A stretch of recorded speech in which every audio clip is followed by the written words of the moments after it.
në Vlorë, nga Vlora për të bërë një panoram. Po, e kam Ermalin? Po, Ermal, përshëndetje. Përshëndetje Erlandi, kënaqësi që takohemi sërish së bashku. Faleminderit shumë dhe t'jam mirënjohës që gjetë kohë se e marr me mend se çfarë ngarkesë ke për qenë pjesë e misionit Degalog. Për ty koha gjendet në çdo moment. Të falenderoj shumë. Të lutem, më bëj një panoram, si ka qenë votimet aty dhe kjo pjesëmarrja kaq e ulët, çka ka ndodhur në Vlorë? Atëherë, sikundur ju e dini, sot në Vlorë janë zhvilluar zgjedhjet e pjesëshme vendore, nisur nga situata e krijuar ku zoti Ermal Dredha dha dorëheqjen, sikundur dhe ju po e diskutonit pak më parë. Brunilda Mersini, Dionis Sota dhe Gjergj Nika ishin 3 kandidatët në garë. Të gjitha qendrat e votimit u hapën në orën 7 të mëngjesit, si zakonisht, dhe janë mbyllur në orën 18.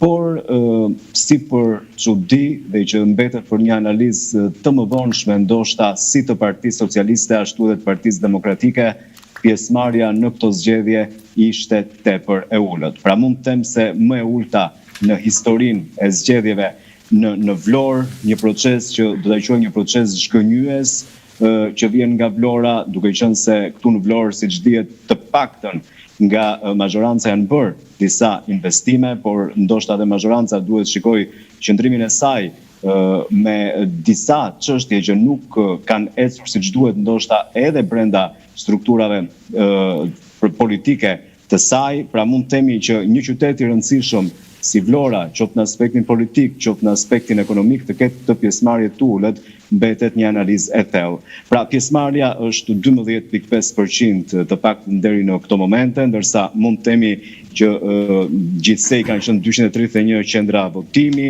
por vlen të theksohet se kemi patur një pjesëmarrje më të lartë tek personat mbi 65 vjeç, pra të moshuarit e kanë vlerësuar këtë proces ku kanë marrë pjesë rreth mbi 18% e tyre, ndërsa procesi është nënvlerësuar nga të rinjt, grup mosha 18-24 vjeç me 7.3% pjesëmarrje.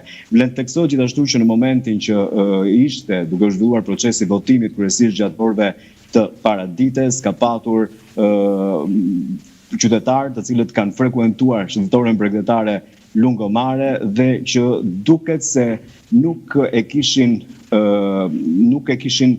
pra mund të themi këtë proces nuk kishin marrë me seriozitet, ose ndoshta e kanë bojkotuar. Nuk ka patur problematika në vetvete procesi i votimit gjatë ditës së sotme, vetëm disa parregullsi të vogla që janë shfaqur në nisje të tij në disa prej qendrave të votimit, kryesisht nga mos funksionimi i pajisjeve PEI që identifikon qytetarët, apo edhe për shkak të vonesave të komisionerëve të partive politike, të cilët ishin pjesë e komisioneve të votimit. Megjithatë këto çështje janë zgjidhur dhe në momentet kur nuk ka funksionuar pajisja PEI, atëherë komisionerët kanë bërë identifikimin manualisht të zgjedhësve. Pra gjithçka është kapërcyer, nuk ka patur mund të themi një shtyrje të orarit përtej orës. Po ç'e kishte shtyrje Ermal aty s'ka votuar njëri. Të po them. Por kam një pyetje unë Ermal. Kam një pyetje, ti votove? Po, patjetër. Votova? Duke qenë dhe në punë dhe votova, sepse ja një qytetar shembullor. Po pra, po patjetër, të shpresh votën, Landi është qytetaria apo jo, dhe duhet që gjithë jemi të përgjegjshëm për ta bërë këtë gjë.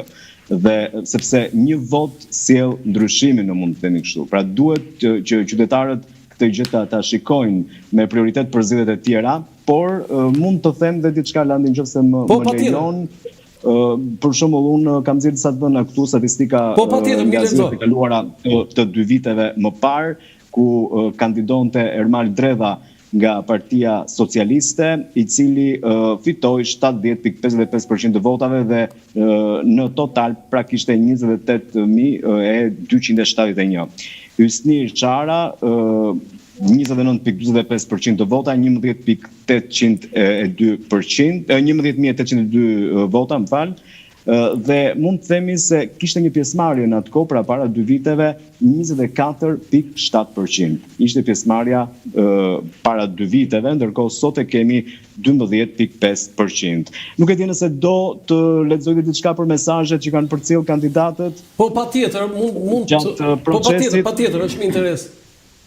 Po, atëre të tre kandidatët kanë votuar në një orë, mund të themi kanë votuar në orën 10 të 2, Brunilda Mersini dhe Dionis Sota, kanë votuar në qendra të ndryshme por në të njëjtin orar, ndërsa kandidati tjetër Gjergj Nika ka votuar në orën 11. Teksa ka qenë shoqëruar me bashortin e dy vajzave të saj, kandidatja Brunilda Mersini ka dhënë disa mesazhe për mediat që ishin të pranishme aty, teksa është shprehur se kjo e diel është një ditë e shënuar pasi Vlora ka mundësinë të zgjedhë dhe të parën grua kryetare e bashkisë. Ajo tha se ndjek ritmin e qytetit, energjinë e tij, përkushtimin ndaj njerëzve dhe ka ftuar qytetarët që të tregojnë kulturë demokratike dhe përgjegjësi qytetare për të marrë pjesë. Me intuitën tënde Brunilda ka ftuar? Po, patjetër, nuk ka fituar, është e padiskutuar. Me 25% të tij Ermal. Po, kjo ngelet një analizë. Tani duhet bërë një analizë, Landi. Çfarë nuk ka Jo, Ermal, me thënë drejtën aty s'ka nevojë fare për analizë.